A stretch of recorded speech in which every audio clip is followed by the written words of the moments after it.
Picture this. It is 3:47 in the morning, somewhere over the northwestern shelf of the Black Sea. The water is black and absolutely still. There are no lights on the horizon, no shipping lanes, no fishing vessels. Just the low, persistent hum of electric motors running 6 meters beneath the surface, and a guidance system so precise it can distinguish the heat signature of a vessel's engine room from the thermal noise of open water at a distance of 40 kilometers. Inside a Ukrainian Naval Operations Center, location classified, identity of personnel classified, exact coordinates scrubbed from every public record, a young analyst named Amanda is watching a screen. Not a dramatic Hollywood screen with flashing red alerts and cascading data, just a flat monitor, a cursor blinking, and a single green dot moving across a digital map of the sea at a speed no traditional naval vessel could match. Amanda doesn't say anything. She doesn't need to. Everyone in the room already knows what the green dot means. It means the calculus of naval power in this theater has just changed. Permanently. The vessel that green dot was tracking was the Moskva. No, wait. The Moskva is already at the bottom of the Black Sea, has been since April 2022, resting at a depth of approximately 45 meters, its hull split open by 2 Ukrainian Neptune anti-ship missiles fired from a coastal battery near Odessa. That strike alone was the opening chapter of the most dramatic naval reversal of the 21st century. But here is what the mainstream media never told you, what the Kremlin's information architecture desperately needs you to forget, and what the strategic analysts at the Center for Strategic and International Studies in Washington have been quietly documenting in reports that almost nobody reads. The sinking of the Moskva was not the story. The Moskva was just the opening sentence. The real story, the story Amanda's green dot was part of, is what happened after. And what happened after is nothing short of the complete and total strategic humiliation of what was supposed to be the world's second most powerful naval force. Let's establish the old world first, because you need to understand what was supposed to happen, what Russia's entire Black Sea doctrine was built upon, before you can grasp the magnitude of what just collapsed. For decades, Russian naval strategy in the Black Sea operated on a single, almost theological assumption. Control of the sea means control of the coast, and control of the coast means control of the war. The Black Sea Fleet, headquartered in Sevastopol following Russia's annexation of Crimea in 2014, was not merely a collection of warships. It was a power projection instrument of extraordinary sophistication. At its peak, operational strength entering 2022, the fleet comprised 6 Kilo-class submarines, each capable of launching Caliber cruise missiles with a range exceeding 1,500 kilometers, a guided missile cruiser, multiple large landing ships, frigates, minesweepers, and a supporting logistics infrastructure that had been hardened, expanded, and modernized over 8 years of preparation following the Crimea annexation. Russian military planners, according to leaked assessments later published by the Royal United Services Institute in London, genuinely believed the Black Sea Fleet would serve as the anvil upon which Ukrainian coastal resistance would be crushed within the first 72 hours of the invasion. Amphibious landings near Odessa, naval gunfire support for ground operations in Mykolaiv, cruise missile barrages from submarines operating safely beyond the range of anything Ukraine possessed. That was the plan. That was the old world. The old world is dead. And here is the precise moment it died, not symbolically, but technically, operationally, and in ways that have permanently rewritten the doctrine of every naval power on Earth. Because what Ukraine did was not simply sink some ships. What Ukraine did was demonstrate, with ruthless empirical clarity, that a nation without a traditional navy, without a single commissioned surface warship capable of engaging a peer adversary, could systematically dismantle, degrade, and ultimately expel the naval forces of a nuclear-armed great power from a strategically vital body of water, using technology that costs, in some cases, less than a single cruise missile, using tactics that no naval war college on Earth had fully wargamed, and using a degree of operational creativity that has forced a fundamental reassessment inside the Pentagon, inside NATO's Maritime Command in Northwood, and inside the naval ministries of every country that has spent the last 30 years building expensive surface fleets on the assumption that tonnage equals dominance.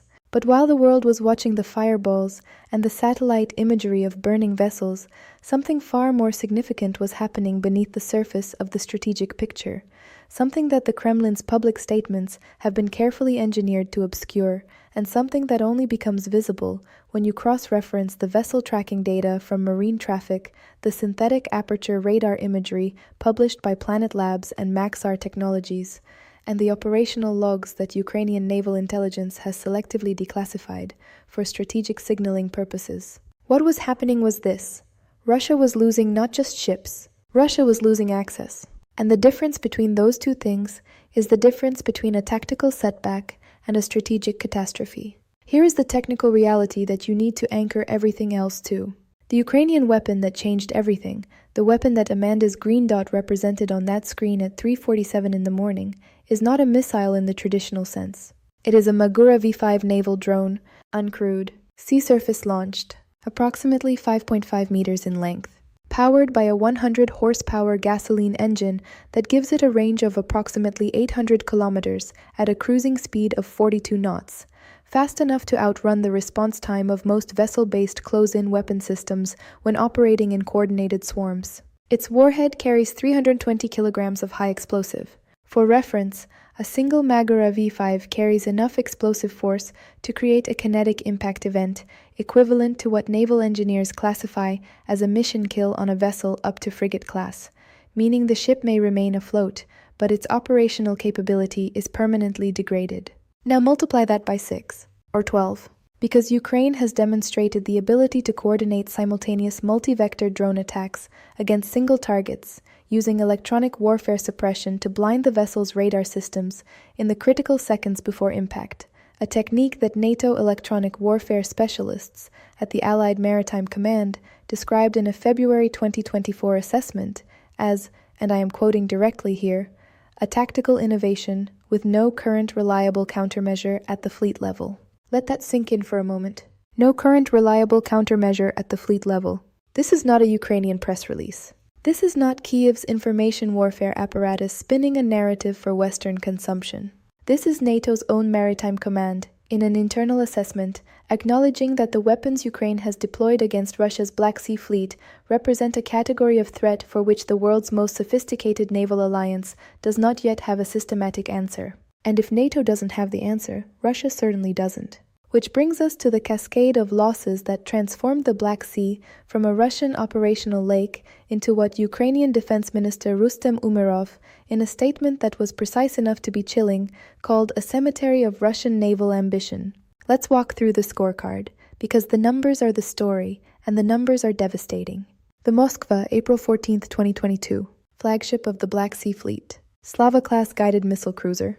Displacement of 12,000 tons. 16 P-1000 Vulcan anti-ship missiles, 64 S-300F surface-to-air missiles, sunk by 2 Neptune missiles in what naval historians at the U.S. Naval War College in Newport, Rhode Island, have since described as the most significant surface vessel loss since the Falklands War. The Saratov, a Rapucha-class large landing ship, destroyed in Berdyansk harbor in March 2022 by Ukrainian Tochka-U ballistic missiles, in a strike so precise it detonated the vessel's ammunition stores and created a secondary explosion visible on commercial satellite imagery from 400 kilometers altitude.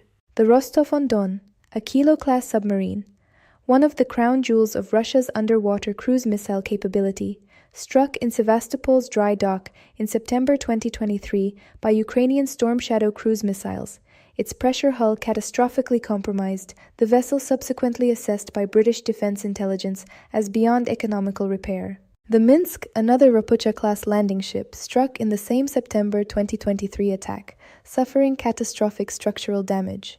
The Askold, a new Karakurt-class missile corvette, destroyed while still in its construction phase at the Zaliv shipyard in Kerch in November 2023, before it ever fired a single weapon in anger. And then, and this is where the story crosses from remarkable into historically unprecedented, the Caesar Kunikov, a Rapucha-class landing ship, neutralized by Magura V5 sea drones in February 2024. The Sergei Kotov, a Project 2021-60 patrol vessel, sunk by coordinated drone attack in March 2024. The Komuna, a salvage vessel dating to 1915, literally over a century old, struck and damaged in April 2024, a strike that was as much symbolic as it was operational. They believed their fleet was protected by geography, by layered air defense, by the sheer institutional weight of Russian naval tradition.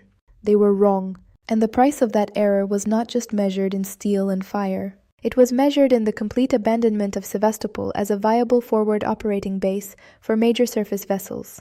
Read that again. Russia has effectively abandoned Sevastopol, the port that Vladimir Putin called sacred Russian land, when justifying the 2014 annexation of Crimea, the base that Russia spent 8 years hardening and expanding, the jewel of the Black Sea Fleet's infrastructure, as a forward operating base. According to satellite imagery analysis published by the Middlebury Institute of International Studies and corroborated by independent researchers at the conflict monitoring organization ORIX, major Russian naval vessels began systematically relocating from Sevastopol to Novorossiysk on the Russian mainland coast beginning in late 2023. Novorossiysk, a commercial port, a facility never designed for sustained military naval operations. A location that, critically, sits approximately 300 kilometers further from the Western Black Sea operational zone, 300 kilometers further from the Ukrainian coast, from the Odessa grain corridor, from the amphibious approach routes that Russian war planners once considered their primary strategic options. 300 kilometers sounds like a number. What it actually represents is the difference between a navy that can project power and a navy that is hiding. But the real shock was not where Russia moved its ships. The real shock was what happened when they tried to use them anyway. Because Novorossiysk, as Russia discovered with brutal efficiency, is not beyond the reach of Ukrainian strike capability. In August 2023, the Olenigorsky Gornyak, a Ropucha-class landing ship, was struck by a Ukrainian sea drone at the entrance to Novorossiysk harbor and put out of operational service. On Russian soil, in a port that Russian military planners had designated as the fallback safe zone, the message Ukraine was sending was not subtle. It was not coded. It was delivered in the language of kinetic impact, and it said, "There is no safe zone. There is no fallback position.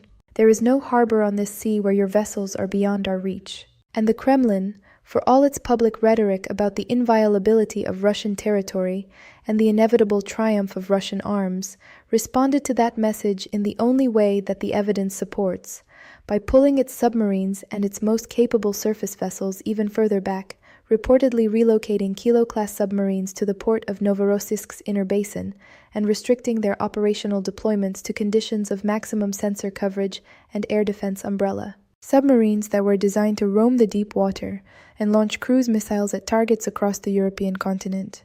Now essentially tethered, essentially neutralized as forward power projection assets. Essentially, and this is the word that matters, contained.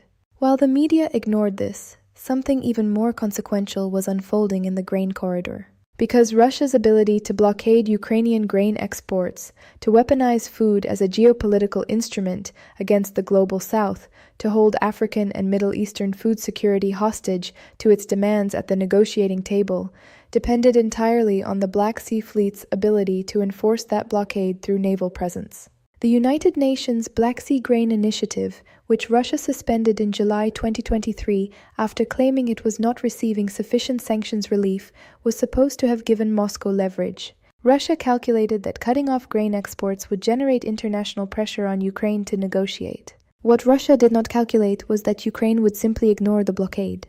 Not diplomatically, not through international arbitration, by force, by establishing, through the demonstrated threat of naval drone attacks, a de facto humanitarian corridor along the western Bulgarian and Romanian coast that Russian vessels could not safely patrol without risking precisely the kind of kinetic engagement that had already sent multiple warships to the bottom of the sea. According to data published by Lloyd's List Intelligence and cross-referenced by the Kiev School of Economics, Ukrainian grain exports through this de facto corridor reached approximately 4.5 million metric tons in the final quarter of 2023 alone, exports that were supposed to be impossible under Russian blockade conditions. Exports that happened anyway, because the blockade had no teeth, because the fleet that was supposed to enforce it was hiding in Novorossiysk, There were only 90 minutes left in the Russian Navy's window to intercept a particularly critical grain convoy in November 2023, when the commander of Russia's remaining Black Sea surface assets reportedly made the decision that no Russian admiral should ever have to make: the decision to stand down, to let the convoy pass, to accept that the risk of drone interdiction outweighed the strategic value of the enforcement action. Here is what that decision meant when the calculus finally resolved itself into plain language. Russia had lost the Black Sea. Not in a single dramatic battle, not in a moment that would be commemorated with monuments and documentaries, but in the slow, grinding, empirically undeniable accumulation of losses, retreats, and stand-downs that, taken together, constitute one of the most complete naval defeats in modern history. And now we arrive at the question that every serious analyst, every naval strategist, every defense ministry from Washington to Beijing is asking behind closed doors, in rooms where the presentations don't get leaked to journalists and the conclusions don't get softened for public consumption. The question is not what happened. The evidence for what happened is overwhelming, cross-referenced, and satellite confirmed. The question is what happens next. Because the Black Sea is not simply a body of water. It is a strategic hinge upon which the entire southern flank of the European security architecture rotates. And when that hinge shifts, when the power that controlled it for a generation is suddenly, demonstrably, operationally incapable of exercising that control, the consequences do not stay contained to the waterway itself. They radiate outward, into the Bosphorus, into the Eastern Mediterranean, into the energy politics of the Caucasus, into the food security calculations of 40 nations. Into the strategic planning documents of every military command that has spent the last 3 decades building its threat assessments around the assumption of Russian naval dominance in this theater. So here are the 3 paths forward. 3 scenarios, each with its own internal logic, its own set of triggering conditions, and its own set of consequences that would reshape the geopolitical map in ways that will outlast this war by decades. The first path is what the analysts at Rand Corporation and the International Institute for Strategic Studies in London are calling managed degradation. In this scenario, Russia accepts, not publicly, never publicly, but operationally and doctrinally, that the Black Sea Fleet as a forward power projection force is finished for this generation. Moscow reconfigures its naval posture around a denial strategy rather than a dominance strategy. It uses its remaining Kilo-class submarines not to project power, but to create a threat in being, a latent danger that forces Ukraine and its Western partners to maintain costly anti-submarine warfare patrols and sensor networks. It uses its Kaliber cruise missile capability, which does not require surface vessels to operate, which can be launched from submarines at safe depth in the eastern Black Sea, to continue striking Ukrainian infrastructure targets without exposing major assets to drone interdiction. In this path, Russia does not recover its naval position in this war, but it stabilizes its losses, prevents further catastrophic attrition, and preserves enough residual capability to complicate any Ukrainian naval expansion in the post-war period. This is the most likely near-term path. It is also the path that represents the most complete strategic failure Russia has experienced at sea since the Russo-Japanese War of 1905, when the Imperial Russian fleet was annihilated at the Battle of Tsushima. The parallel is not rhetorical. It is structural. And the analysts who study these cycles of naval power know that the institutional trauma of Tsushima shaped Russian, and then Soviet, naval doctrine for the next 50 years. What Ukraine has done in the Black Sea will shape Russian naval doctrine for at least as long.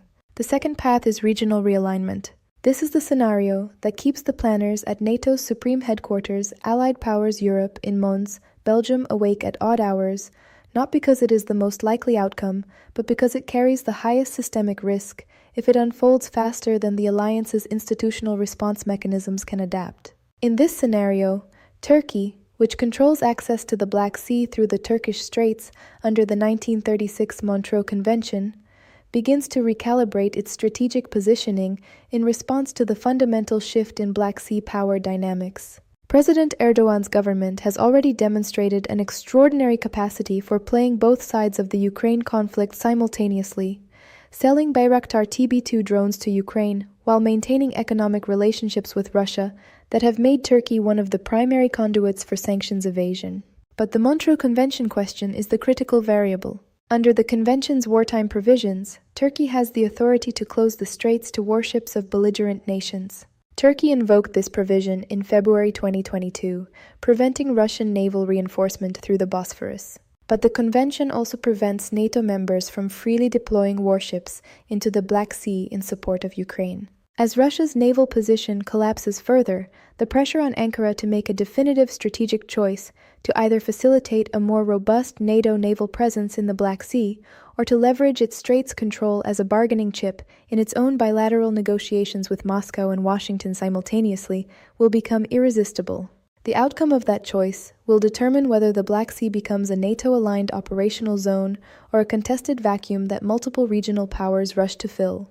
Romania and Bulgaria, both NATO members with Black Sea coastlines, are already expanding their naval patrol capabilities. Georgia, despite its complicated relationship with both Russia and the West following the 2008 war, is watching the power shift with the careful attention of a country that has been waiting 15 years for an opportunity to reclaim its strategic relevance. And underneath all of this, the energy infrastructure of the Caspian Basin, the pipelines, the transit routes, the liquefied natural gas terminals that connect Central Asian production to European markets, runs through a security environment that is now fundamentally different from the one that existed when those infrastructure investments were made.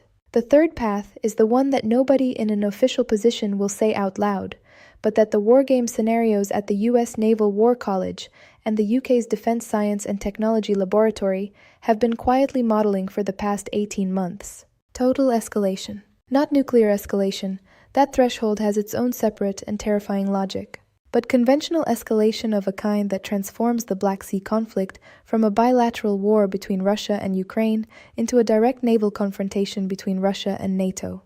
The triggering mechanism in most of these scenarios is not a deliberate decision by any government. It is an accident. A Russian Kaliber missile that strikes a Romanian or Bulgarian vessel.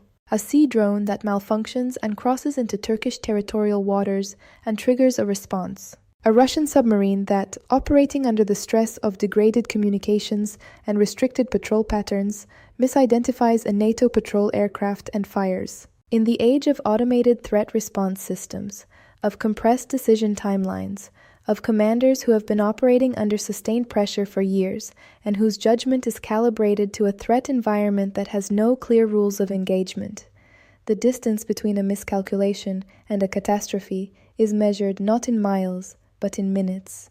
The RAND Corporation's 2024 Black Sea Stability Assessment, portions of which were shared with congressional defense committees and subsequently partially described in open-source reporting by Defense One, assessed the probability of an unintended NATO-Russia naval incident in the Black Sea at levels that, according to sources familiar with the classified version of the document, caused significant concern among senior alliance planners. The exact probability figure remains classified. The fact that the concern is significant does not. While the president of Russia spoke of inevitable victory and the restoration of historical greatness, his admirals were making a different calculation, a calculation written not in words, but in the movement of ships away from forward positions, in the cancellation of patrol schedules, in the gradual, humiliating, operationally undeniable retreat of the Black Sea Fleet from the waters it was supposed to dominate. Amanda, back at her screen in that classified operations center, doesn't need to read the RAND reports or the IISS assessments or the leaked NATO planning documents to understand what the green dot on her monitor represents. She watches the data. She tracks the patterns. She has watched Russia's naval presence in the western Black Sea shrink from a dominant force into a ghost, a threat that exists on paper, in the Kremlin's press releases, in the carefully curated imagery of naval exercises conducted far from Ukrainian drone range, but that no longer exists in operational reality in the waters that matter. The Sea drone program that Ukraine has built, with a combination of domestic engineering talent, Western component supply chains that have been carefully obscured through third-country procurement networks, and a level of tactical innovation that has genuinely surprised the intelligence communities of its own allies, represents something more than a successful weapons program. It represents a proof of concept that will define naval warfare for the next generation. Every navy on Earth is now studying the Black Sea campaign. The People's Liberation Army Navy is studying it in the context of any future Taiwan Strait operation. The Iranian Revolutionary Guard Corps Navy is studying it in the context of Gulf of Hormuz interdiction scenarios. The U.S. Navy is studying it in the context of its own vulnerability to swarm drone attacks on carrier battle groups. The lesson that all of them are drawing, the lesson that the evidence demands, is that the era of the expensive, heavily crewed, prestige surface vessel as the primary instrument of naval power is ending. Not immediately, not completely, but structurally, irreversibly, in ways that no amount of institutional inertia or procurement bureaucracy can ultimately resist. Russia entered this war with a navy. It still technically has one, in the sense that vessels exist, hulls float, and crews remain at their stations. But a navy without freedom of movement, without the ability to project power into the waters it was designed to control, without the capacity to enforce the blockades and support the amphibious operations that justified its existence, that is not a navy in any strategically meaningful sense of the word. That is a fleet in being. And a fleet in being, as every student of naval history from Alfred Thayer Mahan to the present understands, is a fleet that has already lost. The Black Sea does not belong to Russia anymore. It does not yet fully belong to Ukraine. It belongs, for now, to the future, to the doctrine being written in the after-action reports, to the engineering specifications being drafted for the next generation of autonomous naval systems, to the strategic calculations being made in capitals from Ankara to Beijing about what kind of naval power actually matters in a world where a $250,000 sea drone can mission kill a $500 million warship in 40 seconds of darkness. The admirals who survive this reckoning will be the ones who understood that lesson early enough to act on it. The ones who didn't, and the fleet they commanded, are already at the bottom of the Black Sea, right where Amanda's green dot put them.